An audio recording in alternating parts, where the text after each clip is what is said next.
আসসালামু আলাইকুম।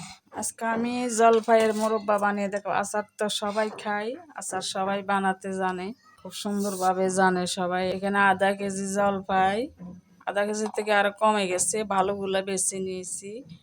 তো জলপাইগুলো ভালো করে ধুয়ে এরকম চার ফালা করে দিয়েছি। এখন এই জলপাইগুলোকে মোরব্বা বানাতে হলে কষটা বাইর করতে হয়, তো ওগুলো বেশি শুকা। এই জন্য এখানে একটা বাটিতে ঢেলে নিচ্ছি। ঢেলে 1 মগ পানি দিলাম, লবণ দিয়ে ভিজিয়ে রাখবো কষটা বাইর হওয়ার জন্য। কমপক্ষে 15 মিনিট রাখবো কষটা বাইর হোক। প্রায় 20 মিনিট হয়ে গেছে। কষগুলো লবণ মাখাগুলো ধুয়ে আবার পানি দিয়ে 1 মিনিট সিদ্ধ করে নেব, যাতে কষগুলো ভালো করে বের হয়। আমি এখানে পানি দিয়ে মাত্র 1 মিনিট সিদ্ধ করব, যাতে মোরব্বাটা বানাতে সুবিধা, কষটা বের হয়ে যায়। বলক আসুক, তারপর বলক আসলে নামিয়ে ফেলবো। আমি শুধু 1 চিমটি হলুদ দিব, কালারটা সুন্দর আসার জন্য মোরব্বা। আর হলুদ দিলে কষটাও বাইর হয়ে যাবে।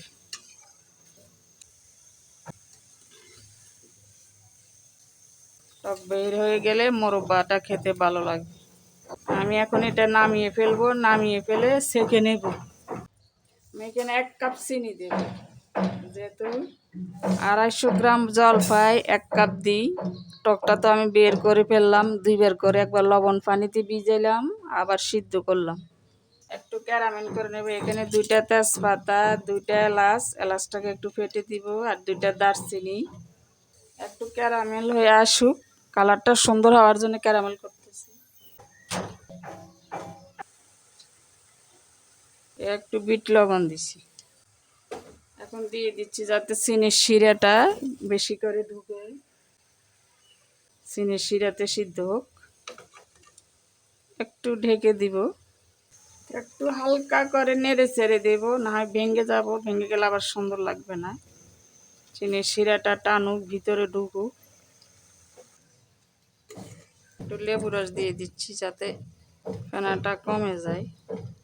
আমি একটু 1 চামচ ভিনেগার দিব, যদি সংরক্ষণ করতে চান 1 চামচ বা 2 চামচ ভিনেগার দিতে হবে, কিন্তু মোরব্বাতে ভিনেগার দেওয়া লাগে না। সংরক্ষণ বেশি দিন রাখলে ভিনেগার 1 চামচ দিয়ে দিলাম। 10-12টা কিশমিশ দিয়ে দিচ্ছি, বাস। আর একটু টানবে, আর একটু শুকনা শুকনা করে ফেলবো, যেহেতু এটা বয়মে রাখতে হবে।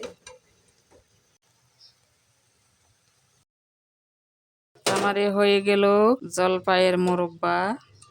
আর ভিনেগারটা দিলাম এই জন্য, যারা সংরক্ষণ করতে চান মোরব্বা বানিয়ে, তারা বস পরিমাণ অনুযায়ী ভিনেগার দেবেন। আমি এখানে 250 গ্রাম জলপাই 1 চামচ ভিনেগার, আধা কেজি হলে 2 চামচ দিবেন, 1 কেজি হলে বড় 1 চামচ দিলে হবে। এখন এটা ঠান্ডা হলে পরিবেশন করে দেখাবো।